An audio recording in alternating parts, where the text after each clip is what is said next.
সময়টা হয়তো বা খুব কম ছিল, কিন্তু তোমাদের প্রতি আমার একটা অন্য ধরনের একটা ভালো লাগা ভালোবাসা তৈরি হয়েছে। আমি আসলে খুব মিস করবো তোমাদেরকে। স্যার আমি আপনাকে অনেক মিস করি। আপনাকে না আমি কিছু কথা বলতে চাই। আমি শুনবো না। তুমি খুব ট্যালেন্টেড একটা মেয়ে, আমি চাই এই ট্যালেন্টটা তুমি পড়াশোনার পেছনে ব্যয় করো।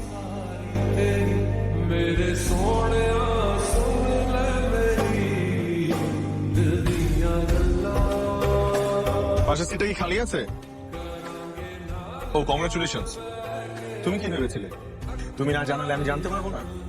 তুমি আজকে কত ভালো একটা স্কোর করেছো। I am very proud of you. ভালোবাসো আমাকে? না, না।